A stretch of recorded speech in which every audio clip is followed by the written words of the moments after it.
Okay, ಸ್ವಲ್ಪ ಸಮಯ ದೇವ್ರ ವಾಕ್ಯ ಕೇಳಿಸ್ಕೊಂಡ್ಮೇಲೆ ಓಕೆ ವಾಕ್ಯ ಓದಿಕೊಳ್ಳೋಣ. 2ನೇ ಅರಸುಗಳು 10ನೇ ಅಧ್ಯಾಯ, 2ನೇ ಅರಸುಗಳು 10ನೇ ಅಧ್ಯಾಯ 16, 17 ವಚನ ಓದೋಣ ವಾಕ್ಯ ಭಾಗಕ್ಕಾಗಿ. 2ನೇ ಅರಸುಗಳು 10ನೇ ಅಧ್ಯಾಯ 16, 17. 2ನೇ ಅರಸುಗಳು 10ನೇ ಅಧ್ಯಾಯ 30ನೇ ವಚನ ಕೂಡ 3 ವಚನ ಓದ್ಬೇಕು. 2ನೇ ಅರಸುಗಳು 10ನೇ ಅಧ್ಯಾಯ 16, 17ನೇ ವಚನ ಮತ್ತೆ 2ನೇ ಅರಸುಗಳು 10ನೇ ಅಧ್ಯಾಯ 30ನೇ ವಚನ ಕೂಡ ಓದ್ಬೇಕು. 3 ವಚನ ಓದ್ರಿ, ಮೈಕ್ ತಗೊಂಡು ಓದ್ರಿ, ಓದುವಂತ ಸ್ಪಷ್ಟವಾಗಿ ಓದ್ರಿ. ಇಲ್ಲಿ ನೀವು ಕೇಳಿದ ವಾಕ್ಯ ನೀವು ಮತ್ತೆ ರಿಪೀಟ್ ಕೇಳ್ಬೇಕಂತಂದ್ರೆ ಯೂಟ್ಯೂಬ್ ನ ಚಾನಲ್ ಗುಡ್ಡ ಮಾತು ಇರುವಾತನೇ ಪ್ರಾರ್ಥನೆ ಮಂದಿರದ ಒಂದು ಚಾನಲ್ ಇದೆ, ಯೂಟ್ಯೂಬ್ ಚಾನಲ್. ನೀವು ಇಲ್ಲಿ ವಾಕ್ಯ ಕೇಳಾಕ ನಿಮ್ಗೆ ಒಂದು ವೇಳೆ ಡಿಸ್ಟರ್ಬೆಂಟ್ ಆಯ್ತು, ಮಕ್ಕಳ ಸಂಗಡ ನೀವು ಕೇಳಿಲಂಕ ನೀವು ಮತ್ತೆ ರಿಪೀಟ್ ನೋಡ್ಬೋದು. ಪ್ರತಿ ವಾರ ಒಂದೊಂದು ಮೆಸೇಜ್ ಬಿಡ್ತಾರೆ ಅದರ ಮಾತು. 10ನೇ ಅಧ್ಯಾಯ 2ನೇ ಅರಸುಗಳು 16, 17 ಓದಪ್ಪ.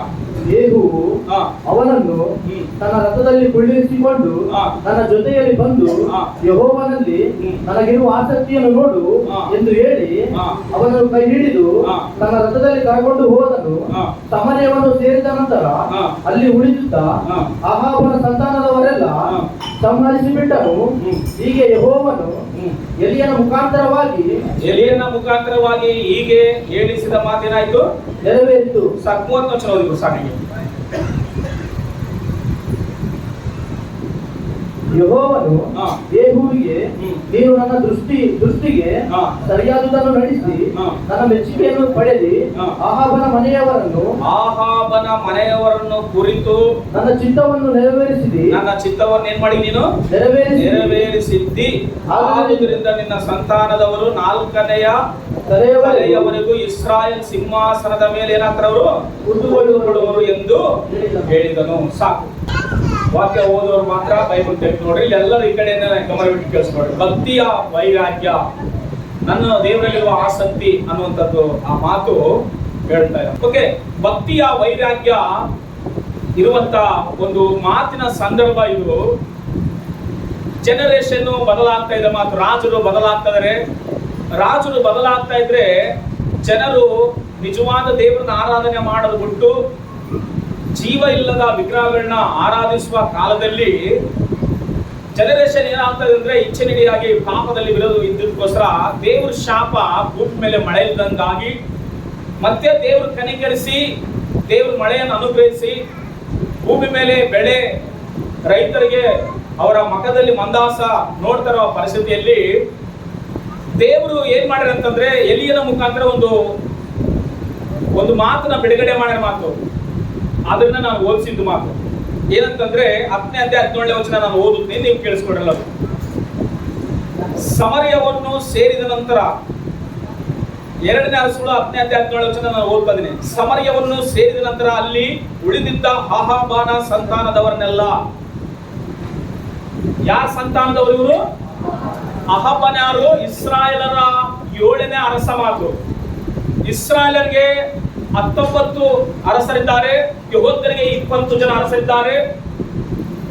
ಈ 19, 20 ಅರಸರು ಬರೋದಕ್ಕಿಂತ ಮೊದಲೇ ಸೌಲ 1ನೇ ಅರಸ, ದಾವೀದ 2ನೇ ಅರಸ, ಸೊಲೊಮೋನನು 3ನೇ ಅರಸ.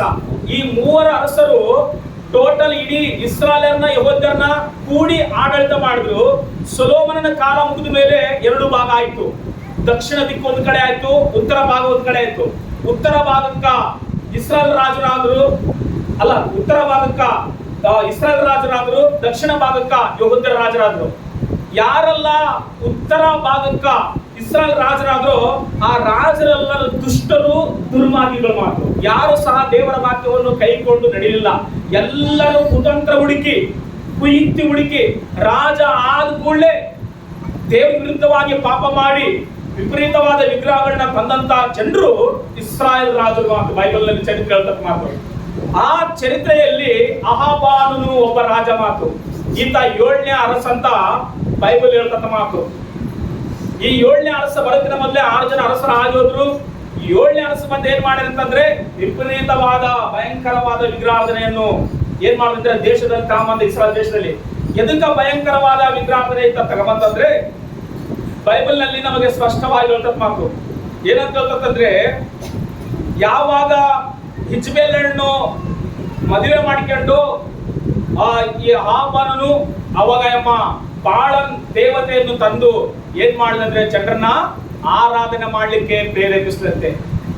ಯಾವಾಗ ತಪ್ಪಿ ಹೋಯ್ತು ಆತನ ಮದುವೆ ವಿಷಯ, ಯಾವಾಗ ತನ್ನ ಜನರಲ್ಲಿ ಬಿಟ್ಟು ಬೇರೆ ಜನರಲ್ಲಿ ಅಂತ ಮದುವೆ ಮಾಡ್ಕೊಂಡು ಆ ಇಜ್ಬೇಲ್ ತಂದಂತ ವಿಗ್ರಹ ಭಯಂಕರವಾಗಿ ಆಗಿತ್ತು ಮಾತು. ಅದಕ್ಕೋಸ್ಕರವೇ ವಿಪರೀತವಾದ ವಿಗ್ರಹಗಳನ್ನ ಜನರು ಮಾಡ್ತಾ ಇರುವ ಪರಿಸ್ಥಿತಿಯಲ್ಲಿ ದೇವರು ಒಂದು ಮಾತು ಹೇಳಿದ ಮಾತು, ಎಲಿಯನಿಗೆ ಕಳಿಸಿ ಅಂತ ಹೇಳಿದ್ರೆ, ನೀನು ಹೋಗು, ಸೀದಾ ಹೋಗು, ಅಹಾಬನ ಮನೆಗೆ ಹೋಗು. ನೋಡು, ನೀನು ಭಯಂಕರದ ವಿಗ್ರಹದ ತಂದಿರದಲ್ಲದೆ ದೇಶದಲ್ಲಿ ನೀನು ನಿನ್ನ ಹೆಂಡತಿ ಮಾತು ಕೇಳಿ ನಾಬೋತನ ದ್ರಾಕ್ಷಿ ತೋಟವನ್ನು ಹುಡುಗಿ ಅವನನ್ನ ಸಾಯಿಸಿ ನೀನೇನ್ ಮಾಡಿ ಮೋಸ ಮಾಡಿ ಪಡ್ಕೊಂಡಿಗಿ. ಅದಕ್ಕೋಸ್ಕರ ಚೆನ್ನಾಗಿ ಕೇಳಿಸ್ಕೊ. ನಿನ್ನ ಕುಟುಂಬದಲ್ಲಿ ನಿನ್ನ ಮಕ್ಕಳಾಗ್ಲಿ ನೀವಾಗ್ಲಿ ಒಂದ್ ದಿವಸ ಬರ್ತದೆ, ಒಬ್ಬ ರಾಜ ಬರ್ತಾನೆ. ಆ ರಾಜ ನಿಮ್ ಮನೆಯಲ್ಲಿ ಇರೋರೆಲ್ಲರನ್ನ ನಾಶ ಮಾಡ್ತಾರೆ, ಒಬ್ಬರು ಕೂಡ ಒಳ್ಳೆಯ ಹೆಸರಕ್ಕ ಅಂತ ಹೇಳಿದ ಮಾತು ಅದು ನೆರವೇರಿತ್ತು ಅಂತ ಹೇಳಿದ್ದು ಓದಿಸಿದ ಮಾತು. ಇವಾಗ ಹೋದ್ರೆ 17 ಲಕ್ಷ ಹೋದ್ರಿ, 10-17 ಹೋದ್ರಿ. ಇವಾಗ 10-17 ಸಮಾರ್ಯವನ್ನು ಸೇರಿದ ನಂತರ ಅಲ್ಲಿ ಉಳಿದಿದ್ದ ಅಹಾಬನ ಸಂತಾನದವರನ್ನೆಲ್ಲ ಸಂಹರಿಸಿ ಬಿಟ್ಟನು. ಹೀಗೆ ಯೆಹೋವನು ಎಲಿಯನ ಮುಖಾಂತರವಾಗಿ, ಯಾರ ಮುಖಾಂತರ ಮಾತಿದು? ಎಲಿಯನ ಮುಖಾಂತರ ಏನೆಲ್ಲ ದೇವರು ಮಾತಾಡಿ ರಾಜ ಆಗ್ಲಿ ಯಾರನ್ನಾಗ್ಲಿ ಹೋಗಿ ಹೇಳಂತ ಹೇಳಿದ್ದು ಆ ಮಾತು ಏನಾಯ್ತು ಅವತ್ತು? ಓದಪ್ಪ, ಏನಾಯ್ತು? ಹೇಳಿಸಿದ ಮಾತು ನೆರವೇರಿತು. ಹೇಳಿಸಿದ ಮಾತು ನೆರವೇರಿತು. ಹೇಳಿಸಿದ ಮಾತು ನೆರವೇರಿತು ಮಾತು. ಈ ಯಾಹೂ ಅನ್ನುವ ರಾಜ ಏನ್ ಮಾಡಿದಂದ್ರೆ, ರಾಜ ಆದ ಕೂಡಲೇ ರಥವನ್ನೆಕ್ಕಿ ಆತನಿಗೆ ಆತ್ಮ ಭರವಶನಾಗಿ ರಥವನ್ನೆಕ್ಕಿ ಮೊದಲು ಮಾಡಬೇಕಾದ ಕೆಲಸವನ್ನು ಆತನು ಏನಾಗಿಲ್ಲ, ನಾಳೆ ಮಾಡ್ತಂದಿಲ್ಲ ಮಾತು, ನಾಡ್ದ ಮಾಡ್ತಂದಿಲ್ಲ ಮಾತು. ರಥವನ್ನೆಕ್ಕಿ ರಾಜ ಆದ ಕೂಡಲೇ ಸರಿಯಾಗಿ ಅಹಾಬನ ಸಂತಾನದವರು ಎಲ್ಲೆಲ್ಲದರೆಲ್ಲ ಹುಡುಕಿ ಅವ್ರನ್ನೆಲ್ಲ ನಾಥ ಮಾಡಿ ಆತನ ಏನ್ ಮಾಡಿದ್ರೆ ದೇವರ ಮಾತು ನೆರವೇರಿಸಿದ ಮಾತು. ಅಲ್ಲೆಲ್ಲ ಸಾರಿ ದೇವರ ಮಾತು ಏನ್ ಮಾಡಿದ? ನೆರವೇರಿಸಿದ ಮಾತು. ಎದಕ್ಕ? ಭಯಂಕರವಾದ ವಿಗ್ರಹಾರಾಧನೆ ತಂದಿದ್ದು ಅಹಾಬನ ಕುಟುಂಬದವರು. ಪ್ರಿಯ ದೇವ್ರ ಮಕ್ಕಳೇ, ಎಲ್ಲರ ಗಮನ ಕೇಳಿಸ್ಕೊಳ್ರಿ. ನಾವು ದೇವರನ್ನ ನಂಬಿಕೊಂಡು ದೇವರನ್ನ ಆರಾಧಿಸಲು ಹೊರತಾಗಿ ಲೋಕದ ಸಂಪ್ರದಾಯಗಳನ್ನ, ಲೋಕದ ಪದ್ಧತಿಗಳನ್ನ, ಲೋಕದ ಆಚಾರಗಳನ್ನ ಏನ್ ಮಾಡಬಾರ್ದು ಗೊತ್ತಾ? ನಾವು ಅನುಸರಿಸಬಾರ್ದು. ಅಲ್ಲಿ ದೇವರ ನಾಮ ಮಹಿಮೆ ಹೊಂದಲಿಕ್ಕೆ ನಾವು ಎಷ್ಟಾದ್ರೂ ಪ್ರಯಾಸ ಪಡಬೇಕು. ಎಲ್ಲಿಯನ್ನ ಹೋಗ್ಲಿ, ನಾವು ಯಾರ ನಾಮ ಮಹಿಮೆ ಹೊಂದಬೇಕು ಮುಖಾಂತರ? ದೇವರ ನಾಮ ಮಹಿಮೆ ಹೊಂದಬೇಕು ಅಷ್ಟೇ ಹೊರತಾಗಿ ನಾವ್ ಎಲ್ಲಿಗೆನ ಹೋಗ್ಲಿ, ಯಾರ ಮನೆಗೆ ಹೋಗ್ಲಿ, ದೇವರ ನಾಮ ಮಹಿಮೆ ಹೊಂದಲಿಲ್ಲ ಅಂದ್ರೆ ನಾವ್ ಇನ್ಯಾಕೆ ಅಲ್ಲಿಗೆ ಹೋಗೋದು? ಅಸಲಿ ನಮ್ ಕೆಲಸ ಏನೈತೆ? ಅಸಲಿ ಹೆಜ್ಜೆ ಕೂಡ ಇಡಬಾರ್ದು. ದೇವರ ನಾಮ ಮಹಿಮೆ ಹೊಂದುವ ಆಗಿದ್ರೆ ನಾವ್ ಎಷ್ಟಾದ್ರೂ ಪ್ರಯಾಸ ಪಡ್ಬೇಕು, ಎಷ್ಟಾದ್ರೂ ನಾವು ಏನ್ ಮಾಡ್ಬೇಕು ಗೊತ್ತಾ? ಅದಕ್ಕ ನಾವು ಕಾರ್ಯರೂಪಕ್ಕೆ ಬರುವಾಗ ನಾವು ಸಹ ನಾವೇನ್ ಮಾಡಕ್ ಆಸಕ್ತಿ ಉಳ್ಳವರಾಗಿರ್ಬೇಕು. ಇಲ್ಲಿ ಏನ್ ಹೇಳ್ತಾನಂತಂದ್ರೆ, ಯಾವ ನೋಡು, ದೇವರ ಮಾತು ನೆರವೇರ್ಬೇಕಂದ್ರೆ ದೇವರು ಬಂದು ನೆರವೇರಿಸಕ ಮಾತು. ನಿನ್ನನ್ನು, ನನ್ನನ್ನು, ನಿಮ್ಮನ್ನ ಯಾರನ್ನ ಒಬ್ರು ನಾಡ್ಸ್ಕೊಂಡು ಮುಂದಕ್ಕೆ ಬಿಡ್ತಾರ ಮಾತು. ಮುಂದಕ್ಕೆ ಬಿಟ್ಟಾಗ ಏನ್ ಮಾಡ್ತಾರ ಅಂದ್ರೆ ದೇವರ ಆತ್ಮ ಏನ್ ಮಾಡ್ತದಂದ್ರೆ ನಿನ್ನನ್ನು ಪ್ರೇರೇಪಿಸದ ಮಾತು. ಪ್ರೇರೇಪಿಸಿ ಏನ್ ಮಾಡ್ತಂದ್ರೆ ದೇವರ ಮಾತು ನೆರವೇರ ಮಾಡ್ತದಂತೆ. ಅಲ್ಲಿ ಹೇಳ್ಬೇಕು ಸಾರಿ, ನಿನ್ನ ಮಾತು ನನ್ನ ಮಾತಲ್ಲ, ಯಾರ ಮಾತು? ದೇವರ ಮಾತು ನೆರವೇರುವಂಗ ಮಾಡ್ತದ ಮಾತು. ಯಾರನ್ನ ಯಾವಾಗ ಆರಿಸ್ಕೊಂಡು ನಿಲ್ಲಿಸೋಣ ದೇವ್ರು ಗೊತ್ತಿಲ್ಲ. ಯಾಕೆ? ದೇವರ ಮಾತು ನೆರವೇರೋದಕ್ಕಾಗಿ. ಅದಕ್ಕೋಸ್ಕರವೇ ವೈರಾಗ್ಯ ಉಳ್ಳವರಾಗಿರ್ಬೇಕಂತ ನಾವು ದೇವರಲ್ಲಿ. ಅಂದ್ರೆ ಇದನ್ನ ವೈರಾಗ್ಯ ಅಂತ ನಾನು ಅಂತಿನ ಮಾತು ಬೈಬಲ್ ನಲ್ಲಿ ಆಸಕ್ತಿ ಅಂತ ಬರ್ತದ ಮಾತು. 30 ವಚನ ಓದುವಾಗ 10-30 ವಚನ ಓದೋದು ಸಾರಿ. ಯೆಹೋವನು ಯಾಹೂಗೆ, ನೀನು ನನ್ನ ದೃಷ್ಟಿಗೆ ಸರಿಯಾದದನ್ನು ನಡೆಸಿ ನನ್ನ ಮೆಚ್ಚುಗೆಯನ್ನು ಪಡೆದಿ, ಆಹಾಬನ ಮನೆಯವರನ್ನು ಕುರಿತು ನನ್ನ ಚಿತ್ತವನ್ನು ನೆರವೇರಿಸಿದಿ. ಆದ್ದರಿಂದ ನಿನ್ನ ಸಂತಾನದವರು 4ನೇ ತಲೆಯವರೆಗೂ ಇಸ್ರಾಯೇಲ್ ಸಿಂಹಾಸನದ ಮೇಲೆ ಕೂತುಕೊಳ್ಳುವುದು ಎಂದು ಹೇಳಿದನು. ಆದರೆ ಅವನು ಇಸ್ರಾಯೇಲ್ ದೇವರಾದ ಯೆಹೋವನ ಧರ್ಮಶಾಸ್ತ್ರವನ್ನು, ನಿನ್ನ ಸಂತಾನದವರನ್ನು ಏನ್ ಮಾಡ್ತಂತ? 4 ತಲೆಮಾರವರೆಗೆ ನಾನು ನಿನ್ನ ಕುಂದಿಸ್ತೀನಿ. ಎದಕ್ಕೆ ಗೊತ್ತಾ? ನನ್ನ ಮಾತು ನೀನು ಕೇಳು ಅಂತ ಹೇಳಿ ಮಾತು. ಅಲ್ಲಿ ಹೇಳೋದು ಸಾರಿ, ದೇವ್ರ ಮಾತು ನಾವು ಕೇಳಿದ್ರೆ ನಮ್ ಸಂತತಿನ ದೇವರೇ ಕುಂದಿಸ್ತಾನ, ದೇವರೇ ನಿಲ್ಲಿಸ್ತಾನಂತೆ. ನಾವು ದೇವ್ರ ಮಾತು ಕೇಳಕ್ ಬಿಟ್ಟು ಮನುಷ್ಯನ ಮಾತು ಕೇಳಿದ್ರೆ ಇನ್ನ ದೇವ್ರ ಕೈ ಬಿಟ್ಬಿಡ್ತಾರ ಮಾತು. ಇವಾಗ 16ನೇ ವಚನ ಓದಕ್ ಸಾಕು ಒಂದು ಸಾರಿ. 16ನೇ ವಚನ 10-16 ಓದು. ಅವನು ತನ್ನ ರಥದಲ್ಲಿ ಕುಳ್ಳಿರಿಸಿಕೊಂಡು ನನ್ನ ಜೊತೆಯಲ್ಲಿ ಬಂದು ಯೆಹೋವನಲ್ಲಿ ನನಗಿರುವ ಆಸಕ್ತಿಯನ್ನು ನೋಡು. ನನಗೆ ಯಾರೆಲ್ಲ ಆಸಕ್ತಿ ಅಂತ? ದೇವರಂದ್ರೆ ನನಗೆ ಎಷ್ಟು ಇಷ್ಟ, ದೇವರಂದ್ರೆ ನನಗೆ ಎಷ್ಟು ಪ್ರೀತಿ, ದೇವರಂದ್ರೆ ನನಗೆ ಎಷ್ಟು ವೈರಾಗ್ಯ, ದೇವರಂದ್ರೆ ನನಗೆ ಎಷ್ಟು ಆಸೆ ಇದೆ. ಬಂದು ನನ್ನ ಜೊತೆ ಬಂದು ಇವತ್ತು ನೋಡಂತೆ. ಹಲ್ಲೆಲೂಯಾ. ಏನ್ ಮಾಡ್ತೀನಿ ಜೊತೆ ಬಂದ್ರ? ಬಾ ನನ್ನ ಜೊತೆ ಬಾ. ಯಾರೆಲ್ಲ ವಿಗ್ರಹಗಳನ್ನ ತಂದು ನಿಲ್ಲಿಸಿ ಇಸ್ರಾಯೇಲ್ ಜನರನ್ನ ಪಾಪಕ್ಕೆ ಪ್ರೇರೇಪಿಸ್ರು ಅವರ ಮನೆಯನ್ನ ನೋಡ್ಕೊಳ್ಳೋದು ಅಂತ ಹೇಳುತ್ತೆ. ಹಲ್ಲೆಲೂಯಾ. ಸಾರಿ ಅಂದ್ರೆ ಕೆಲವರು ಕಥನ ಕಟ್ತಾರೆ. ಏನ್ ಕಟ್ತಾರೆ ಗೊತ್ತಾ? ಲೋಕದ ವೈರಾಗ್ಯ. ನಾನು ಸತ್ತರು ಕೂಡ ಅವ್ರ ಮನೆ ಬಾಗಿಲು ಬೆಳೆಯಂಗಿಲ್ಲ ಅಂತ ಸತ್ತೋರ್ತಾನೆ ಸುಳ್ಳ ಇರ್ತಾರೆ. ಅವ್ರ ಯಾಕೆ ಕಾದು ಬಿಡ್ತಾರ ದರಿದ್ರನ? ದೇವರಲ್ಲಿ ಇರುವಂತ ವೈರಾಗ್ಯವುಳ್ಳ ಆಸಕ್ತಿ ಬೇರೆ. ಹೇಗೆ ನನ್ನ ಆದ್ರೂ ಆಗ್ಲಿ ದೇವರ ನಾಮ ಮಹಿಮೆ ಹೊಂದಬೇಕು ನನ್ನ ಮುಖಾಂತರ, ದೇವರ ಚಿತ್ತ ನೆರವೇರ್ಬೇಕಂತ ನಾವು ನಿಂತ್ಕೊಂಡ್ರೆ ದೇವರು ಬೆಂಕಿಯಲ್ಲಿ ಆದ್ರೂ ಬಂದು ನಿಂತ್ಕೊಂತಾಗೆ. ಹಲ್ಲೆಲೂಯಾ. ಯಾರ ನಾಮ ಮಹಿಮೆಗಾಗಿ? ದೇವರ ನಾಮ ಮಹಿಮೆಗಾಗಿ. ಬೈಬಲ್ ನಲ್ಲಿ ನೋಡ್ಕೊಳ್ಳ ಶದ್ರಕ್ ಮೇಷಕ್ ಆಗೋದು.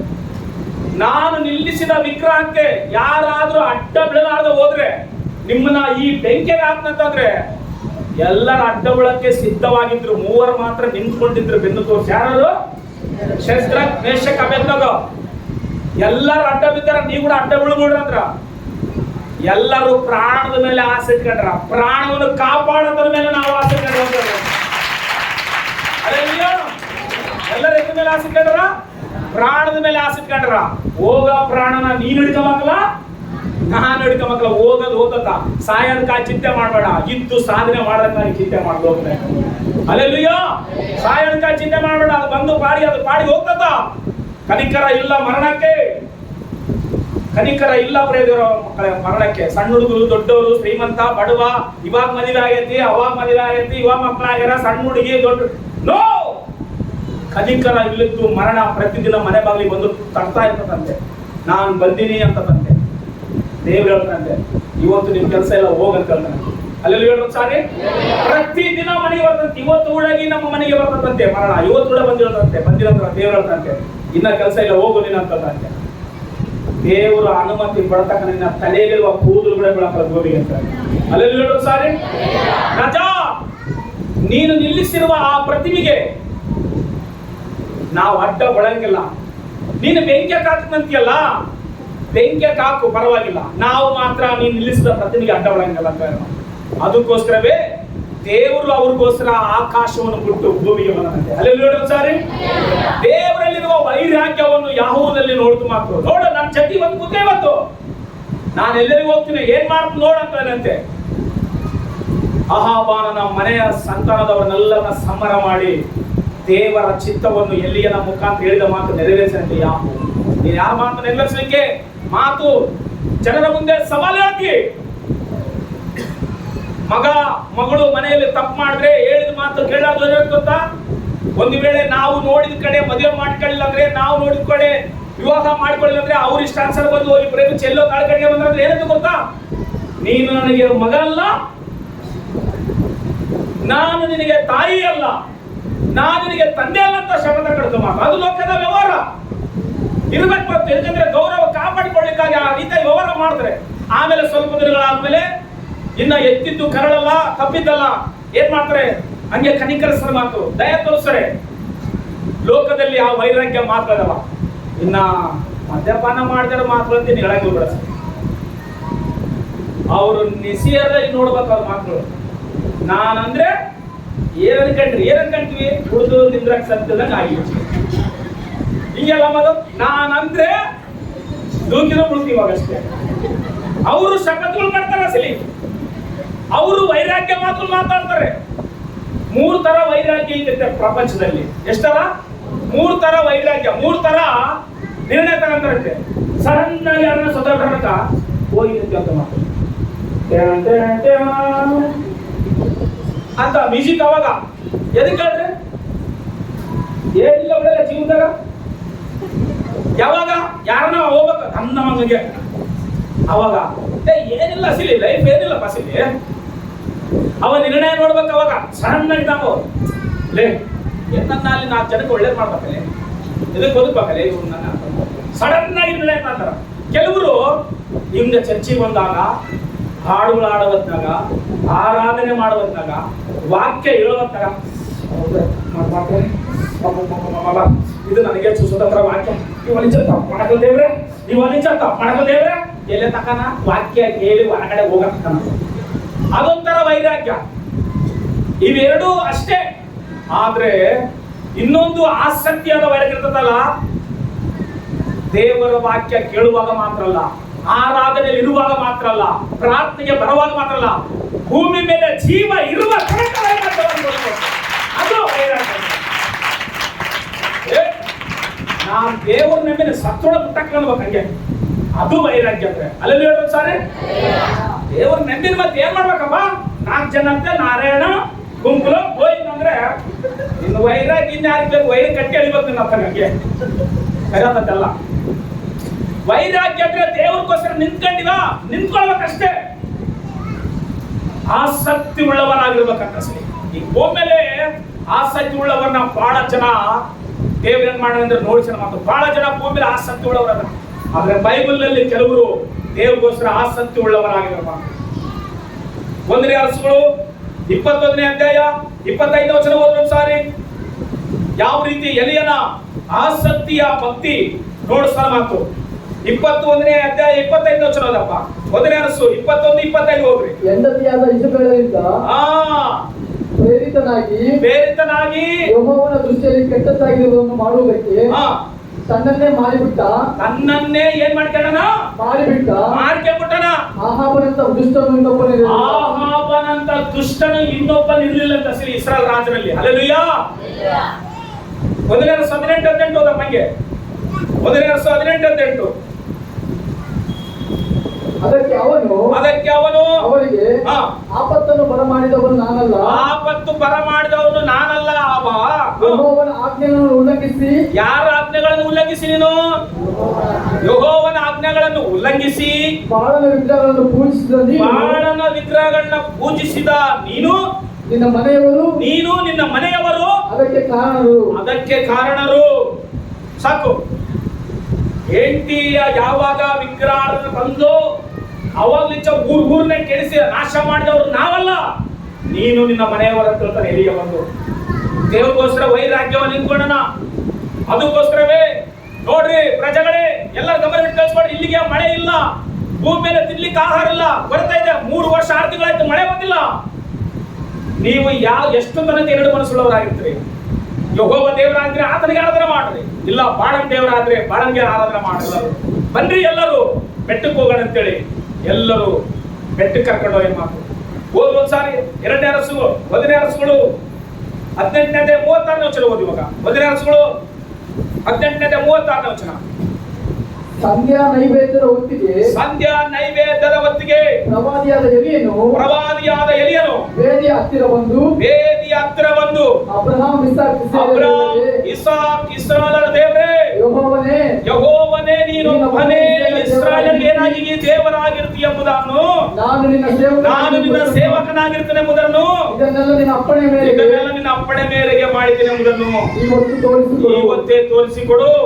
ಕಿವಿಗಳು ಯೆಹೋವನೇ, ಕಿವಿಗಳು ಯೆಹೋವನಾದ ನೀನೊಬ್ಬನೇ ದೇವರು. ಈ ಜನರ ಮನಸ್ಸನ್ನು, ಯಾವ ಜನರ ಮನಸ್ಸು? ಇಲ್ಲಿ ಎಷ್ಟು ಜನ ಗೊತ್ತಾ? 850 ಜನ ಜನರ ಎಲಿಯ ಒಬ್ಬನೇ ನಿಂತ್ಕೊಳ್ಳೋಣ ಮಾತು. ಈ ಜನರ ಮನಸ್ಸನ್ನ ನಿನ್ನ ಕಡೆಗೆ ತಿರುಗಿಸಿಕೊಳ್ಳುವ ಹಾಗೆ ಆಗಿರುತ್ತಿ ಎಂಬುದನ್ನು ಇವರಿಗೆ ತಿಳಿಯಪಡಿಸು ಎಂದು ಪ್ರಾರ್ಥನೆ ಮಾಡಿದ. ಕೂಡಲೇ ಯೆಹೋವನ ಕಡೆಯಿಂದ ಬೆಂಕಿ ಬಿದ್ದು ಯಜ್ಞ ಮಾಂಸ ಕಟ್ಟಿಗೆ ಕಲ್ಲು ಮಣ್ಣುಗಳನ್ನು ದಹಿಸಿಬಿಟ್ಟು ಕಾಲುವೆಯಲ್ಲಿದ್ದ ನೀರಿನೆಲ್ಲ ಏನಾಯ್ತು? ಹೀರಿ ಬಿಟ್ಟು ಜನರೆಲ್ಲರನ್ನು ಅದನ್ನು ಕಂಡು ಬೋರ್ಲು ಬಿತ್ತು. ಯೆಹೋವನೇ ದೇವರೆಂದು ಕೂಗಿದನು. ಆಗ ಎಲಿಯನು ಅವರಿಗೆ ಬಾಳನ ಪ್ರವಾದಿಗಳನ್ನು ಹಿಡಿಯಿರಿ, ಅವರಲ್ಲಿ ಒಬ್ಬನು ತಪ್ಪಿಸಿಕೊಳ್ಳಬಾರದು ಎಂದು ಆಜ್ಞಾಪಿಸಲು ಅವರು ಹಿಡಿದು ಅವರು ಅವನನ್ನು ಹಳ್ಳಕ್ಕೆ ಒಯ್ದು ಅಲ್ಲಿ ಕೊಲ್ಲಿಸಿದನು. ಅಲ್ಲಿ ಹೇಳುವ ಸಾರಿ, ಭಯಂಕರವಾದ ವಿಗ್ರಹದಲ್ಲಿ ಇಸ್ರಾಯೇಲಲ್ಲಿ ತಂದಿಟ್ಟು ಅಹಾಬನು ಅವರ ಹೆಂಡತಿ ಇಬ್ಬರು ಸೇರಿ ಏನ್ ಮಾಡಿದ್ರೆ ಇಸ್ರಾಯೇಲನ್ನ ಶಾಪಗ್ರಸ್ತರಾಗಿ ಮಾಡಿದ. ಸಂತೋಷವಾಗಿ ಬಾಳಿ ಬದುಕಬೇಕಾಗಿರುವ ಕುಟುಂಬಗಳು, ನೆಮ್ಮದಿಯಾಗಿ ಬಾಳಿ ಬದುಕಬೇಕಾಗಿರುವಂತಹ ಮಕ್ಕಳು ಎಲ್ಲರೂ ಶಾಪಗ್ರಸ್ತ ಆಗಿದ್ದಾರೆ ದೇವರ ಕೈಯಿಂದ. ಅದಕ್ಕೋಸ್ಕರವೇ ಎಲಿಯರು ಒಬ್ಬನೇ ದೇವರ ಆರಾಧನೆಗೆ ಒಂದು ಕಡೆ ನಿಂತ್ಕೊಂಡ ಮಾತು. ಎಷ್ಟು ದಿನ ಹಿಂಗೆ ಇರ್ತಾರೆ ನೀವು? ಇವತ್ತೇ ನೀವೇನ್ ಮಾಡ್ರಿ, ಡಿಸೈಡ್ ಮಾಡ್ಕೊಳ್ರಿ. ದೇವ್ರು ಯೆಹೋವ ದೇವರಾದ್ರೆ ಆತನ ಕಡೆ ತಿರುಗ್ರಿ, ಇಲ್ಲ ಬಾಳನ್ ದೇವರಾದ್ರೆ ಆ ಕಡೆಗೆ ತಿರುಗ್ರಿ. ಬರ್ರಿ ಇಬ್ರು ಸವಾಲ್ ಹಾಕಿ ಕರೆದ ಮಾತು. ಬೆಟ್ಟಕ್ಕೆ ಹೋಗ್ಯಾರ, ಬೆಟ್ಟಕ್ಕೆ ಹೋಗಿ ಏನ್ ಸವಾಲ್ ಗೊತ್ತಾ? ಇಬ್ರು ನಿಮಗೆ ಒಂದು ಓರಿ ತಗೊಂಬರ್ರಿ, ನಮಗೆ ಒಂದು ಓರಿ ತಗೊಂಬರ್ರಿ, ಕಟ್ ಮಾಡೋಣ, ಯಜ್ಞ ವೇದಿ ಕಟ್ಟೋಣ, ಅದ್ರ ಮೇಲೆ ಮಾಂಸವನ್ನು ಇಡೋಣ, ಬೆಂಕಿ ಹಚ್ಚಬಾರದು ಕೈಯಿಂದ. ನಿಮ್ಮ ದೇವರು ನಿಜವಾಗಿ ಆಗಿದ್ರೆ ಆತನು ಸ್ವೀಕಾರ ಮಾಡಿಕೊಳ್ಳಲಿ, ಆಕಾಶದಿಂದ ಬೆಂಕಿ ಬಂದು ಆ ಮಾಂಸವನ್ನು ಸುಡಲಿ ಅಂತ ಹೇಳಂತೆ. ಹಲ್ಲೆಲೂಯಾ. ಸರಿ, ಹಂಗೆ ಸವಾಲ್ ಮಾಡಿ ಆ ಜನ ಎಲ್ಲರೂ, ಬಾಳನ್ ಪ್ರವಾದಿಗಳೆಲ್ಲರೂ ಬಂದು ಬೆಟ್ಟದ ಮೇಲೆ ಎಲ್ಲರೂ ನಿಂತ್ಕೊಂಡ್ರ ಮಾತು. ಎಲ್ಲರೂ ನಿಂತ್ಕೊಂಡ್ರೆ ನೀವು ಬಹಳ ಜನ ಇದ್ರಲ್ಲ, ಅದಕ್ಕೋಸ್ಕರ ನೀವೇ ಮೊದಲು ಓರಿಯನ್ನು ಕಡ್ದು 2 ತುಂಡುಗಳು ಮಾಡಿ ಅವಕ್ಕ ಮಾಂಸವನ್ನು ಕಟ್ ಮಾಡಿ ಯಜ್ಞವೇದಿ ಮೇಲೆ ಇಟ್ಟು ನಿಮ್ಮ ದೇವರಿಗೆ ಪ್ರಾರ್ಥನೆ ಮಾಡಿದ್ರೆ ಮಾತು. ಎಲ್ಲರೂ ಯಜ್ಞಗಳನ್ನು ಎಲ್ಲ ಬಲಿಯನ್ನು ಕಟ್ ಮಾಡಿ ಆ ಮಾಂಸವನ್ನು ಜೋಡಿಸಿ ಸೂತ್ರ ತಿರುಗ್ತದರಂತೆ. ಬಾಳನ್ ನಮಗೆ ಬೆಂಕಿ ಕಳಿಸು, ಬಾಳನ್ ನಮ್ಗೆ ಏನ್ ಕಳಿಸು, ಬೆಂಕಿ ಕಳಿಸು. ಇಲ್ಲದೆ ಹೋದ್ರೆ ಎಲಿಯನು ಏನ್ ಮಾಡ್ಕೊಂಡು ಕೊಡ್ತಾ? ಎಲಿಯನ ದೇವ್ರು ನಿಜವಾದ ದೇವ್ರ ಹತ್ರ, ನೀನ್ ನಿಜವಾದ ದೇವ್ರು, ನಾವ್ ಇಷ್ಟ ತನಕ ನಿನ್ನನ್ನೇ ಆರಾಧಿಸ್ವಿ, ನಿನ್ನನ್ನೇ ಪ್ರಾರ್ಥನೆ ಮಾಡಿವಿ, ನೀನ್ ನಿಜವಾದ ದೇವ್ರ ಅಂತ ಎಲ್ಲರಿಗೂ ಹೇಳಿವಿ. ಅದಕ್ಕೋಸ್ಕರವೇ ರಾಣಿ ಕೂಡ ನಮ್ ಸಪಟ್ಟದನ, ರಾಜ ಕೂಡ ನಮ್ ಸಪಟ್ಟದನ. ಅದಕ್ಕೋಸ್ಕರವೇ ನೀನೇ ಇವಾಗ ಸಹಾಯ ಮಾಡತ್ತೇಳಿ ಮುಂಜಾಲಿಂದ ಹಿಡಿದು ಮಧ್ಯಾಹ್ನವರೆಗೆ ತಿರುಗ್ತಾನದರ ಆ ಯಜ್ಞವೇದಿ ಸುತ್ತಲೂ ತಿರುಗ್ತದರ. ಬೆಂಕಿಲ್ಲ ಏನಿಲ್ಲ ಮಾತು, ಸುಮ್ಮನೆ ತಿರುಗ್ತದರ. ಗಾಯ ಮಾಡಿಕೊಂಡ ಲಾಸ್ಟ್ಗೆ ತಮ್ಮ ಕೈಯಲ್ಲಿರುವ ಈಟಿಗಳು ತಗೊಂಡು, ತಮ್ಮ ಕೈಯಲ್ಲಿರುವ ಕತ್ತಿಗಳು ತಗೊಂಡು ತಮ್ಮ ಮೈಗಳನ್ನ ಬೈಕಂತದಂತೆ. ಕನಿಕರಿಸು ಬಾಳನ್, ನಮ್ಮನ್ನ ಕನಿಕರಿಸು, ಇಲ್ಲದೆ ಹೋದ್ರೆ ನಾವು ಅವಮಾನ ಆಗ್ತೀವಿ ಸಮಾಜದಲ್ಲಿ, ಇಲ್ಲದೆ ಹೋದ್ರೆ ನಾವು ಅಪವಾಸಿಗೆ ಒಳಗಾಗ್ತೀವಿ, ನೀನು ಬೆಂಕಿ ಕಳಿಸು, ನೀನು ಬೆಂಕಿ ಕಳಿಸು ಅಂತೇಳಿ ಅತ್ಯಂತ ಕೂಗ್ಯಾರ ಕುಣದರ ಎಲ್ಲ ಮಾಡ್ಯಾರ. ರೋಸಿ ಹೋದ ಮಾತು. ಆಲ್ರೆಡಿ ಬೆಂಕಿ ಅಲ್ಲಲ್ಲ ಏನು ಕಿಡಿ ಕೂಡ ಕಳ್ಸಿಲ್ಲ ಮಾತು. ಬಾಳ ದೇವರಾದ್ರೆ ಕಳ್ಸೋದು ಅಸಲಿ ಬೆಂಕಿ ಆಗಿ ಏನೋ ನಾಳೆ. ಅವಾಗ ಮಧ್ಯಾಹ್ನ ಟೈಮ್ ಆಗೈತೆ, ಅವಾಗ ಎಲ್ಲಿಗೆ ಎದ್ದು ಹೇಳ್ತಾನ, ಒಂದು ವೇಳೆ ನಿಮ್ಮ ದೇವರು ಧ್ಯಾನದಲ್ಲಿರ್ಬೋದೇನೋ, ಹೋಗ್ರಿ ಜೋರ ಅಂತ ಹೇಳಂತೆ. ಅದ್ರಲ್ಲಿ ಹೇಳೋದು ಸಾರಿ, ನಿಮ್ಮ ದೇವರು ಹೆಂಗಿದಾನ? ಧ್ಯಾನ ಮಾಡ್ತಾನೆ ಹೋದ. ಇವತ್ತು ಪ್ರಪಂಚವಾದಲ್ಲ ಶ್ವಾಸದ ಮೇಲೆ ಧ್ಯಾಸ, ಶ್ವಾಸದ ಮೇಲೆ ಧ್ಯಾಸ ಅಲ್ಲ, ಶ್ವಾಸ ಪಟ್ಟಂದಲ್ಲಿ ಇಡು, ಬದುಕಿ ಬಾಳತಿ. ಅದೇ ಹೇಳೋದು ಸಾರಿ. ಮದ್ಯಪಾನ ಮಾಡಿ ಮತ್ತರಾಗಿರುವವರು ಅವರು ಪ್ರಪಂಚ ಬೇರೆ, ಪರಿಶುದ್ಧಾತ್ಮದಿಂದ ತುಂಬಿರುವವರು ಅವರು ಪ್ರಪಂಚ ಬೇರೆ. ಅಪೊಸ್ತಲರ ಕೃತ್ಯಗಳಲ್ಲಿ 2ನೇ ಅಧ್ಯಾಯದಲ್ಲಿ 120 ಜನ ಒಂದು ಮಾಡಿಯಲ್ಲಿ ಕುತ್ಕೊಂಡು ಪ್ರಾರ್ಥನೆ ಮಾಡ್ತಿರುವಾಗ ಬಿರುಗಾಳಿಯಾಗಿ ಬಂದು ಒಬ್ಬೊಬ್ಬರ ಮೇಲೆ ಒಂದು ಆತ್ಮ ಕುತ್ಕೊಂಡು ಅವ್ರ ಅನ್ಯ ಭಾಷೆಗಳು ಮಾತಾಡುವಾಗ, ಅವ್ರು ನಾನಾ ಭಾಷೆಗಳು ಮಾತಾಡುವಾಗ ಅವಾಗ ಹೇಳ್ತಾರಂತೆ, ಇಷ್ಟೊತ್ತಿಗೆ ಇವರು ಏನ್ ಮಾಡಿ ಬಂದಾರ ಅದನ್ನ, ಇಷ್ಟೊತ್ತಿಗೆ ವಾಕ್ಯ ಗೊತ್ತಿದ್ರೆ ನೀವು ಹೇಳುತ್ತೆ. ತೈರಿ 2ನೇ ಅಧ್ಯಾಯ ಅಪೊಸ್ತಲರ ಕಾರ್ಯಗಳು ತೈರಿ 2ನೇ ಅಧ್ಯಾಯ ಅಪೊಸ್ತಲರ ಕಾರ್ಯಗಳು. ಹಿಂದೆ ಕುತ್ಕೊಂಡರು ಸಿಕ್ಕರೆ ದಯವಿಟ್ಟು ಓದ್ರಿ. 2ನೇ ಅಧ್ಯಾಯ ಅಪೊಸ್ತಲರ ಕಾರ್ಯಗಳು, 2ನೇ ಅಧ್ಯಾಯ ಅಪೊಸ್ತಲರ ಕಾರ್ಯಗಳು ಏನಂತ ಹೇಳ್ತಾನ?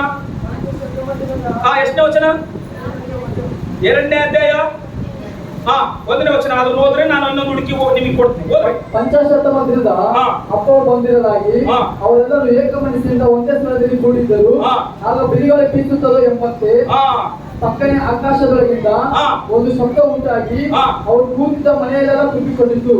ಅದಲ್ಲದೆ ಉರಿಯಂತಿದ್ದ ನಾಲಿಗೆಗಳು ವಿಂಗಡಿಸಿಕೊಳ್ಳುವ ಹಾಗೆ. ಸ್ವಲ್ಪ 4 ಜನ ಓದೋದು ಜೋರ. ಆಗ ಅವರೆಲ್ಲರೂ ಪವಿತ್ರಾತ್ಮ ಭರಿತರಾಗಿ, ಆ ಆತ್ಮ ಪವಿತ್ರಾತ್ಮ ಭರಿತರಾಗಿ ಎಲ್ಲ ನೋಡ್ರಿ. ನಮ್ಮ ತಾಯಿ ಇದ್ದೀರ ನೋಡ್ರಿ, ಯಾರ ಆತ್ಮ ಅಂತ ಏನ್ ಗೊತ್ತಾ ಸಿರಿ? ಕೇಳಿಸ್ಕೊಂಡ್ರಿ ಎಲ್ಲರೂ. ವೈರಾಗ್ಯ ಅಂದ್ರೆ ಹೆಂಗ್ ಬರ್ತದಂತ ವಾಕ್ಯನೇ ಹೇಳ್ಬೇಕು ನಮ್ಗೆ. ವೈರಾಗ್ಯ ಅಂದ್ರೆ ಏನ್ ಗೊತ್ತಾ? ಮಳೆ ಬರ್ತಂತ ಇವಾಗ ಆಗ್ತದ ಬಿಡ ಆಗ್ತು ಫ್ರೆಂಡ್ಸ್ ಇರ್ತಾರಲ್ಲ, ಮಳೆ ಬರ್ತಂತ ಇಲ್ಲ ಮಳೆಯಲ್ಲಿ ಸಮುದ್ರ ಬರಲಿ ಏನ್ ಮಾಡೋಣ, ಇಬ್ರು ಈಸ್ಕೊಂಡು ಹೋಗೋಣ, ಸ್ವತ್ತ ಬಿಡೋಣ. ವೈರಾಗ್ಯ ಬಂದತ್ತಂದ್ರೆ ಮುಂದೇನಾಯ್ತೋ ಹಿಂದೇನಾಯ್ತೋ ನೋಡಕ್ಕಲ್ಲ, ಗುರಿ ಏನಾಯ್ತು ನೋಡ್ತಾರಂತೆ ಎಲ್ಲ. ಆಮೇಲೆ ನೋಡಿ ಒಂದ್ಸರಿ ಅಂತ ಹೇಳಿದ್ದು, ವೈರಾಗ್ಯ ಇರುವವರು, ಆಸಕ್ತಿ ಇರುವವರು, ಇಷ್ಟಪಡುವವರು ಮುಂದೇನೆ ಬರ್ತದ ನೋಡಕ್ಕಲ್ಲ, ಹಿಂದೆ ಬರ್ತದ. ಖಡ್ಗ ಬರ್ಲಿ ಅದನ್ನ ದಾಟಿ ಹೋಗ್ತಾರಂತೆ. ಹಲ್ಲೆಲೂಯಾ. ಜಲ ಪ್ರವಾಹ ಬರ್ಲಿ ದಾಟಿ ಹೋಗ್ತಾರಂತೆ. ಬೈಬಲ್ ಹೇಳ್ತದೆ ಪವಿತ್ರಾತ್ಮ ಭರಿತರು ಅನ್ನೋ ಎಲ್ಲರೂ. ಇವಾಗ ಯಾವ ವಾಕ್ಯ ಓದ್ರಂದ್ರೆ 2ನೇ ಅಧ್ಯಾಯ ಅದರಲ್ಲಿ ಅಪೊಸ್ತಲರ ಕಾರ್ಯಗಳಲ್ಲಿ 12ನೇ ವಚನ ಓದ್ರಿ, ನಿಮಗೆ ಅರ್ಥ ಮಾತು. ಎಲ್ಲರೂ ಹಾ ಬೆಳಗಾಗಿ ಕಳವಳಗೊಂಡು ಹಾ. ಇದೇನಾಗಿರಬಹುದು ಎಂದು ಒಬ್ಬರನ್ನೊಬ್ಬರು ಕೇಳುತ್ತಿದ್ದರು. ಹಾ. ಕೆಲವರು ಇವರು ಮದ್ಯಪಾನ ಮಾಡಿ ಬಂದು ಇವ್ರು ಏನ್ ಮಾಡಿ ಬಂದಾರ? ಮದ್ಯಪಾನ ಮಾಡಿ ಅವ್ರು ಎದರಿಂದ ತುಂಬಲ್ಪಟ್ಟಾರ? ಪವಿತ್ರ ಆತ್ಮದಿಂದ ತುಂಬಲ್ಪಟ್ಟ ಅವ್ರು ಕುಣಿದು ಅವ್ರು ಡ್ಯಾನ್ಸ್ ಮಾಡ್ತಿದ್ರೆ ಇಷ್ಟೊತ್ತಿಗೆ ಇರುವಂತ ಪ್ರಾರ್ಥನಾ ಮಂದಿರ ಚರ್ಚೆಯಲ್ಲಿ ಕುಣಿತಿದ್ರಲ್ಲಿ ಅಂದ್ರೆ ಎಲ್ಲ ಕುಡ್ದು ಇರ್ತಾರಂತ ಅರ್ಥ ಅಂತ ಹೊರಗಡೆ ಜನರಿಗೆ ಅಲ್ಲೆಲ್ಲಿ ಹೇಳಿ ಒಂದ್ಸಾರಿ. ಇವಾಗ ಪೇತ್ರ ಏನಂತ ಎದ್ದು ಪೇತ್ರ ಏನಂತ ನೋಡ್ರಿ ಒಂದ್ಸಾರಿ. 15ನೇ ವಚನ ಓದ್ರಿ, 15ನೇ ವಚನ ಓದ್ರಿ. ನೀವು ಭಾವಿಸಿದಂತೆ ಇವರು ಅಮೇರಿಯದವರಲ್ಲ. ಇವ್ರು ಯಾರಲ್ಲ? ಇವರು ಹುಡುಕರಲ್ಲ. ಅಂದ್ರೆ ಅರ್ಥ ಏನು? ಹುಡುಗರು ಡ್ಯಾನ್ಸ್ ಮಾಡ್ತಾರ, ಹುಡುಗರು ಕುಣಿತಾರ ಅನ್ಕೊಂಡಾರ. ಹುಡುಗರಂಗಲ್ಲಪ್ಪ ಕುಣಿಯೋದು. ಪವಿತ್ರಾತ್ಮ ಬರುವಾಗ ಎಲ್ಲರೂ ಕುಣಿತಾರ. ಪರಿಶುದ್ಧಾತ್ಮ ಬರುವಾಗ ಎಲ್ಲರೂ ಆಸಕ್ತಿಯೊಳಗಾಗಿ ಅನ್ಯ ಭಾಷೆಗಳಿಂದ ಮಾತಾಡ್ತಾರಂತೆ. ಮುಂದಕ್ಕೆ ಹೋದ ವಾಕ್ಯನ. ಈಗ ಇನ್ನ ಬೆಳಿಗ್ಗೆ ಎಷ್ಟು ಗಂಟೆ ಆಯ್ತು? 9 ಗಂಟೆ ಆಗೈತೆ. ಆದರೆ ಇದು ಪ್ರವಾದಿಯಾದ ಯೆರೆಮೀಯನ ಮೂಲಕ ಹೇಳಿಸಿದ ಸಂಗತಿ ಅದೇನೆಂದರೆ ಕಡೆಯ ದಿವಸಗಳಲ್ಲಿ ನಾನು ಎಲ್ಲಾ ಮನುಷ್ಯರ ಮೇಲೆ ನನ್ನ ಆತ್ಮವನ್ನು ಸುರಿಸುವೆನು. ನಿಮ್ಮಲ್ಲಿರುವ ಗಂಡಸರು ಹೆಂಗಸರು ಪ್ರವಾದಿಸುವರು. ನಿಮ್ಮ ಯವನಸ್ಥರಿಗೆ ದಿವ್ಯ ದರ್ಶನಗಳಾಗುವವು. ನಿಮ್ಮ ಹಿರಿಯರಿಗೆ ಕನಸುಗಳು ಬೀಳುವವು. ಇದಲ್ಲದೆ ಆ ದಿನಗಳಲ್ಲಿ ನನ್ನ ದಾಸಿಯರ ಮೇಲೆಯೂ ನನ್ನ ಆತ್ಮವನ್ನು ಸುರಿಸುವೆನು. ಆಮೇಲೆ ಹೇಳಿದ್ರು ಸರಿ, ಆತ್ಮ ಬರುವವರು ಹೆಂಗಿರ್ತಾರಂದ್ರೆ ಮದ್ಯಪಾನ ಮಾಡಿ ನೋಡ ನಿಂತ್ಕೊಂಡು ಎಮ್ಮೆಲ್ಲಿ ಬಂದ್ರೋಡ ಭಯ ಮಾಡ್ತಾರೆ. ಫುಲ್ ಟೈಟ್ ಆಗಿರೋ ಮನುಷ್ಯನು ಎಮ್ಮೆಲ್ಲಿ ಕಾಣಬಾರ್ದಂತ ಬರೀಲ್ಲ. ಅವನ್ ಯಾವನ್ನ ಅವನ ಎಮ್ಮೆಲ್ ಆದ ಅವ್ರ ಮನೆಗೆ ಕರೆಕ್ಟ್ ಬೀಳೋದು ನೋಡಿ. ನೀವ್ ಹೇಳ ಅಲ್ಲಪ್ಪ ರಾಸುಮನೆ ಇಕ್ಕಂತರ ಕೈ ಕೈ ಅವನೇನ್ ಮಾಡ್ತಾನ ಅಂದ್ರೆ ಲೋಕದಲ್ಲಿ ಮದ್ಯಪಾನ ಮಾಡುವಾಗ ಅಷ್ಟು ಪವರ್ ಬರ್ತದಂದ್ರೆ ಪರಿಶುದ್ಧಾತ್ಮದಿಂದ ತುಂಬಲ್ಪಟ್ಟ ಇನ್ನ ಎಷ್ಟು ಶಕ್ತಿ ಬರ್ತದೆ. ಒಂದ್ಸಲ ಯೋಚನೆ ಮಾಡ್ರಿ. ನೀನು ದೇವರಿಗೋಸ್ಕರ ವೈರಾಗ್ಯವಾಗಿ ನಿಂತುಕೊಳ್ಳಬೇಕು ಅನ್ನ ಕಂಡ್ರಿನ ನಾನು ಇದನ್ನ ಮುಟ್ಟಂಗಿಲ್ಲ ಅಂದ್ರೆ ಮುಟ್ಟಂಗಿಲ್ಲ, ನಾನು ಇದನ್ನ ನೋಡಂಗಿಲ್ಲ ಅಂದ್ರೆ ನೋಡಂಗಿಲ್ಲ, ಈ ಭಾಷೆ ನಾನು ಮಾತಾಡಂಗಿಲ್ಲ ನಾನು ಇಂಥ ಕೆಟ್ಟ ಕೆಲಸ ಮಾಡಿದ್ರ ನೀನು ತೆಗೆದುಕೊಂಡ ನಿರ್ಣಯ ಪ್ರಚಂಡವಾಗಿರ್ತದೆ ಪ್ರಪಂಚದ. ಆಮೇಲೆ ನೋಡ್ರ ಸಾರಿ ಹಿಂದೆ ಹೋದ್ರೆ ಇಲ್ಲಿ ಬಂದು ಅಲ್ಲಿ ಬಾಹುಬಲಿ ಟಿಕೆಟ್ ಸಿಕ್ಕತ್ತಿಲ್ಲ ನೋಡ್ರಂದ್ರ ಅಷ್ಟೇ ಇರ್ತದೆ ಪ್ರಪಂಚ. ಇಲ್ಲಿ ಬಂದಾಗ ಹೆಂಗಿರ್ತೋ ಔಟ್ ಸೈಡ್ ಕೂಡ ಹಿಂಗೆ ಇದ್ರೆ ಆತ ದೇವರು ಮನುಷ್ಯನ ಅಂತೇಳಿ ಸಾಕ್ಷಾತ್ ಅಲ್ಲೆಲ್ಲಿ ಹೇಳೋದು ಸಾರಿ. ಹಿಂದೆ ಹೋದ್ರೆ ನಮ್ಮ ಪರಿಸ್ಥಿತಿ ಬದಲಾಗ್ತದೆ ನೋಡ್ರಿ. ಬೈಬಲ್ ಏನ್ ಹೇಳ್ತಿ? ಮದ್ಯಪಾನ ಮಾಡಿ ಮತ್ತರಾಗಿರ್ಬಾರ್ದು ಅಂತ ಎಫೆಸ ಬರೆದ ಪತ್ರಿಕೆಯಲ್ಲಿ. ಅಂದ್ರೆ ಅರ್ಥ ಏನು? ಅವ್ರ ಪ್ರಪಂಚನೇ ಬೇರೆ. ಮಕ್ಕಳು ಉಂಡಾರ, ಏಂಟಿ ಉಂಡಾಳ, ಮಾಮ ಉಂಡಾನ, ಅದ್ದುಂಡಾಳ, ಅತ್ತೆ ಮನಿ ಬಂದ ಯಾವ್ದು ಭಯ ಅವ್ರಿಗೆ.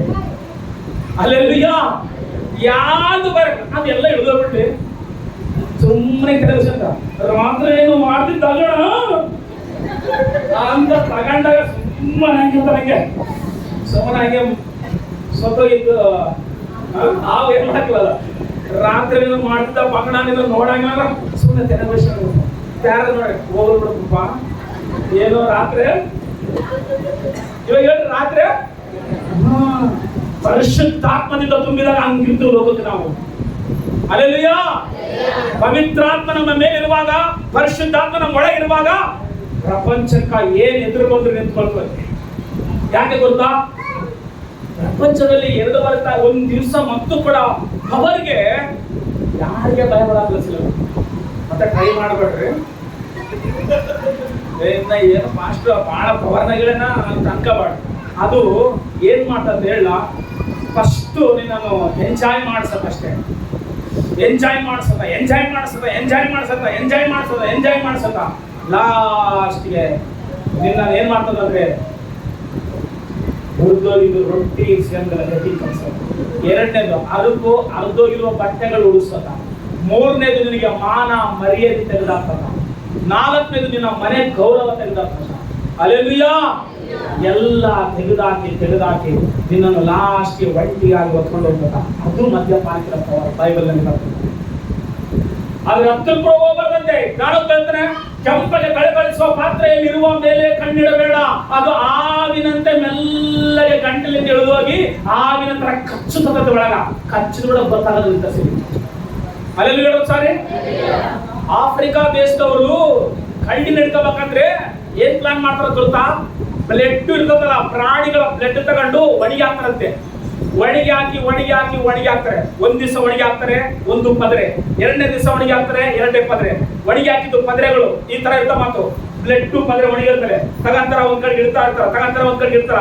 ಸುಮಾರು ಒಂದು ತಿಂಗಳ ತನಕ ಬ್ಲಡ್, ಹಸೆ ಬ್ಲಡ್ ಬಿಸಿಲಿಗೆ ಒಣಗಾಕೋದು, ಆ ಒಣಗಿದ ಮೇಲೆ ಬ್ಲಡ್ ತಗೊಂಡು ಒಂದ್ ಕಡೆ ಇಡೋದು, ಎಲ್ಲ ತಗೊಂಬಂದು ಒಂದ್ ಕಡೆ ಇಟ್ಟು ಸುಮಾರು ಈಡ್ದಪ್ಪ ಆದ್ಮೇಲೆ ಒಣಗಿದ ಬ್ಲಡ್ ಈಡ್ದಪ್ಪ ಆದ್ಮೇಲೆ ಆ ಬ್ಲಡ್ ಎಲ್ಲ ತಗೊಂಡು ಒಂದು ಕತ್ತಿಗೆ ಸಿಗಿಸ್ಬಿಡ್ತಾರೆ ಮಾತು. ಕತ್ತಿಗೆ ಸಿಗಿಸಿ ಐಸ್ ಗಡ್ಡೆಗಳಲ್ಲಿ ಇರುವಂತ ಹಿಮಾಲಯ ಪರ್ವತ ಪ್ರದೇಶಗಳಿರುವಂತ ಕಳ್ಳಿ ಹಿಡ್ಕೋಬೇಕಂದ್ರೆ ಐಸ್ ಗಡ್ಡೆಲಿರುವಂತ ಒಂದು ಐಸ್ ಗಡ್ಡೆ ಒಳಗೆ ಸಿಗಿಸ್ಬಿಡ್ತಾರೆ ಮಾತು. ಸಿಗಿಸ್ಕೊಳ್ಳಿ ಮೇಲೆಲ್ಲ ಬ್ಲಡ್ ಇರ್ತದ ಮಾತು. ಆ ಕಳ್ಳಿಗೆ ಗೊತ್ತಾಗಲ್ಲ, ಸ್ಮೆಲ್ ನೋಡ್ತದ ಅಂತ ನೋಡಿ ಬಂದು ಬ್ಲಡ್ ಐತಂತೇಳಿ ನಾಲ್ಕತ್ ಮಾತು, ನಾಲ್ಕೆ ಚಾಚಿ ಅದನ್ನ ನಾಚಿದಂಗಲ್ಲ ಆ ಬ್ಲಡ್ ಒಣಗಿರೋ ಬ್ಲಡ್ ಅಲ್ಲ, ಐಸ್ ಮಂಜಿಗೆ ಅದೆಲ್ಲ ಏನಾಗ್ತದಂದ್ರೆ ಇದಕ್ಕೆ ಆಹಾರ ಆತದ. ಇನ್ನೂ ನಾಕ್ಲಿಕ್ಕೆ ಸ್ಟಾರ್ಟ್ ಮಾಡ್ತದ. ಎದಕ್ ಗೊತ್ತಾ? ಒಂದು ಸಾರಿ ಪಾಪಕ್ಕ ಮನುಷ್ಯನ ಅಲವಾಟ ಆದ್ರೆ ಇನ್ನ ಅದು ಅವನ್ನ ಒತ್ಕೊಂಡು ಹೋಗೋದನ್ನ ಬಿಡಕ್ಲಾಗ್ತದೆ. ಎಂತದನ್ನ ಇರಲಿ, ನಾಲ್ಕನೇ ಇರ್ತದಂತೆ, ನಾಲ್ಕತ್ತ ಆ ಬ್ಲಡ್ ಒಣಗಿದ ಎಲ್ಲ ಬ್ಲಡ್ ಎಲ್ಲ ಖಾಲಿ ಆಗ್ತದ. ಇನ್ನೂ ನಾಕ್ಲಿಕ್ಕೆ ಸ್ಟಾರ್ಟ್ ಮಾಡ್ತದ, ಇನ್ನೂ ಟೇಸ್ಟ್ ಆಗ್ತದಂತೆ. ಕಾರಣ ಏನ್ ಗೊತ್ತಾ? ಬ್ಲಡ್ ಆಗೋಯ್ತು, ಒಳಗಡೆ ಇರುವ ಚಾಕ್ ಹೊರಗಡೆ ಬಂದಿರ್ತದ. ಇದ್ರ ನಾಲ್ಕೆ ಬೈಕೊಂಡು ಹೋದ್ರೊಳಗೆ ಇದ್ರ ರಕ್ತ ಸೋರ್ತಾ ಇದ್ರೊಳಗೆ ಅದಕ್ಕಂತೆ ಇನ್ನೂ ಟೇಸ್ಟ್ ಅಂತಂತೆ. ನೆಗ್ತಾ ಇರೋದು ಬ್ಲಡ್ ಅಲ್ಲ, ಇಲ್ಲಿ ಯಾರ ರಕ್ತ ನೆಗ್ತಾ ಇರೋದು?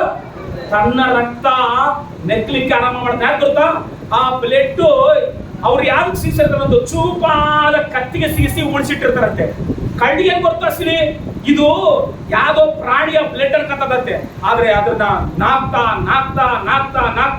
ನಾಲ್ಕಿನ ಚಾಚಿ ನಾಕ್ತಾ ಅದ್ರ ಭಾಗನ ಬೈಕೊಂಡು ಹೋದಂತೆ, ಎರಡು ಶಿಳಿ ಹೋದಂತೆ. ಅದು ಟೇಸ್ಟ್ ಅಲವಾಟ ಆಗ್ಬಿಟ್ಟಿರ್ತದಲ್ಲ, ಆ ಟೇಸ್ಟ್ ಅಲವಾಟ ಇರುವ ಕರಡಿಗೆ ತನ್ನ ಬ್ಲಡ್ ಸುರಿತಾ ಇದ್ರೊಳಗೆ, ತನ್ನ ಬ್ಲಡ್ ಕುಡಿತಾ ಇದ್ರೊಳಗೆ ಅದು ಅಂತ ಮಕ್ಕಳಂತೆ ನನ್ನ ನಾಲಿಗೆ ಬೈದೈತಿ, ನನ್ನ ಪ್ರಾಣ ಹೋಗತ್ತ, ನನ್ನ ರಕ್ತ ಹೊರಗೆ ಹೋಗತ್ತ ಅಂತ ಇನ್ನೂ ಟೇಸ್ಟ್ ಐತಂತ ತಿಂತಿರ್ತಂತೆ. ನಾಕಿ ಅಲ್ಲೇ ಮುಗಿಕೊಂಡು ಅಲ್ಲೆಲ್ಲೂಯಾ. ಪ್ರಿಯಾದಿರೋ ಮಕ್ಕಳೇ, ಯಾವುದಾದ್ರೂ ಪಾಪಕ್ಕೆ ನಾವು ಅಲವಾಟಾಗಿ ಬಂದ್ರೆ ಅದು ಮದ್ಯಪಾನ ಆಗಿರ್ಲಿ, ಬೇರೆದಾಗಿರ್ಲಿ, ಯಾವುದೇ ಆಗಿರ್ಲಿ, ನಮ್ಮನ್ನ ಹೆಂಗ್ ಮಾಡ್ತದ ಅಂದ್ರೆ ಫಸ್ಟ್ ಎಂಜಾಯ್ ಮಾಡುವಾಗ ಮಾಡ್ತದೆ, ಎಲ್ಲರಿಗೆ ಗಣಮನಂತರ ತೋರಿಸುತ್ತೆ, ಎಲ್ಲರಿಗೆ ಪವರ್ಫುಲ್ ಆದ ಮನುಷ್ಯರ ತೋರಿಸುತ್ತೆ. ಲಾಸ್ಟ್ಗೆ ನಮ್ಮ ಪ್ರಾಣವನ್ನು ತೆಗೆದು ಬಿಡುತ್ತೆ. ಅವಾಗ ಆ ಹಿಮಾಲಯ ಪರ್ವತದಲ್ಲಿರುವಂತ ಅಡವಿ ಜನರು ಬಂದು ಕಳ್ಳಿನ ಮೇಲೆ ಕೂತ್ಕೊಂಡು ಹೋಗ್ತಾರಂತೆ, ಬೈಕೊಂಡು ತಿಂತಾರಂತ. ಅವ್ರೇನ ಚುಚ್ಚಿದ್ರ, ಬಾಣ ಬಿಟ್ರ, ಬಡದ್ರ, ಏನ್ ಮಾಡ್ರ ಅವರು? ಏನು ಮಾಡ್ಲಿಲ್ಲ. ಬ್ಲಡ್ ಒಣಗಿದ ಬ್ಲಡ್ ತಂದು ಕಚ್ಚಿಗೆ ಸಿಗಿಸ್ರು. ಅದೇನಕ್ಕಂತೂ ಯಾವ್ದೋ ಪ್ರಾಣಿ ರಕ್ತ ಕತ್ತು ನಾಕ್ಲಿಕ್ಕೆ ಸ್ಟಾರ್ಟ್ ಮಾಡ್ತು. ತನ್ನ ನಾಲಿಗೆ ತಾನು ಬೈಕೊಂಡು ಹೋಯ್ತು, ತನ್ನ ರಕ್ತವೇ ತಾನು ಕುಡಿದು ಸತ್ತೋಯ್ತು ಮಾಡ್ತು. ಪಾಪ ಪ್ರತಿ ಮನುಷ್ಯನಿಗೆ ಲೋಕದಲ್ಲಿ ಮತ್ತರಾಗಿರಬೇಡ್ರಿ, ಪರಿಶುದ್ಧಾತ್ಮರಾಗಿ ವೈರಾಗ್ಯವುಳ್ಳವರಾಗಿ ದೇವರಿಗಾಗಿರಿ. ಇನ್ನೊಂದು ವಚನ ಓದಿ ನಾವು ಪ್ರಾರ್ಥನೆ ಮಾಡಿಕೊಳ್ಳೋಣ. ನೋಡ್ರಿ, ಅರಣ್ಯಕಾಂಡ 25ನೇ ಅಧ್ಯಾಯ 11-12 ಓದ್ರಿ ಒಂದ್ಸಾರಿ. ದೇವರಿಗಾಗಿ ವೈರಾಗ್ಯವುಳ್ಳ ಮನುಷ್ಯನು ಇನ್ನೊಬ್ಬ ಮನುಷ್ಯನ ಮಾತು. ಅರಣ್ಯಕಾಂಡ 25ನೇ ಅಧ್ಯಾಯ 11ನೇ ವಚನ. ಆಗ ಯೆಹೋವನು ಮೋಶೆಗೆ, ನಾನೇ ನನ್ನ ಗೌರವವನ್ನು ಕಾಪಾಡಿಕೊಳ್ಳುವ ಮೇರೆಗೆ ಮಹಾಯಾಜಕ ಆರೋನನ ಮೊಮ್ಮಗನು ಎಲಾಜರನ ಮಗನಾಗಿರುವ ಫೀನೆಹಾಸನು ನನ್ನ ಗೌರವವನ್ನು ಕಾಪಾಡಿದ್ದರಿಂದ ಇಸ್ರಾಯೇಲರ ಮೇಲಿದ್ದ ನನ್ನ ಕೋಪವನ್ನು ತೊಲಗಿಸಿದ್ದಾನೆ. ಏನ್ ಮಾಡೋಣ? ತೊಲಗಿಸಿದ್ದಾನೆ. ಈಗಿರುವುದರಿಂದ ನಾನು ನನ್ನ ಗೌರವವನ್ನು ಕಾಪಾಡಿದ್ರಿಂದ ಇಸ್ರಾಯೇಲರ ಮೇಲೆ ನನ್ನ ಕೋಪವನ್ನು ಏನ್ ಮಾಡಿ ನಾನು ನಿರ್ಮೂಲ ಮಾಡಬೇಕಾದ ಅಗತ್ಯವಿಲ್ಲ. ಆದ ಕಾರಣ ನಾನು ಅವನ ಸಂಗಡ ಏನ್ ಮಾಡ್ಕೊಂಡಿನಿ? ಸ್ನೇಹದ ಒಡಂಬಡಿಕೆಯನ್ನು ಮಾಡಿ ಬಿಡುತ್ತೇನೆ ಎಂದು ಎಲ್ಲರಿಗೂ ತಿಳಿಸು. ಆ ಒಡಂಬಡಿಕೆ ಏನಂದ್ರೆ ಅವನಿಗೂ ಅವನ ತರುವಾಯ ಅವನ ಸಂತತಿಯವರಿಗೂ ಯಾಜಕತ್ವವು ಏನಾಗಿರ್ತದೆ? ಶಾಶ್ವತವಾಗಿಯೇ ಇರುವುದೆಂದು ಮಾತು ಕೊಡುತ್ತೇನೆ. ಅವನು ದೇವರ ಗೌರವವನ್ನು ಸ್ಥಾಪಿಸಿ ಇಸ್ರಾಯೇಲಿಗೋಸ್ಕರ ದೋಷ ಪರಿಹಾರವನ್ನು ಮಾಡಿದ್ರಿಂದ ನಾನು ಅವರಿಗೆ ಏನ್ ಕೊಡ್ತಾ ಇದ್ದೀನಿ, ಈ ಮಾತನ್ನು ಕೊಟ್ಟಿದ್ದೇನೆ ಎಂದು ಹೇಳಿದನು. ಸಾಕು, ಅಲ್ಲಿ ಸರ್ ಎಲ್ಲರೂ. ಇಲ್ಲಿ ನಡೆದಿರುವ ಘಟನೆ ನೀವು ಡೀಟೇಲ್ ಆಗಿ ಕೇಳ್ಬೇಕಂದ್ರೆ ಯೂಟ್ಯೂಬ್ನಾಗ ಯೂಟ್ಯೂಬ್ನಾಗ ಬಿಟ್ಟಿರೋ ವಾಕ್ಯ ಇದು.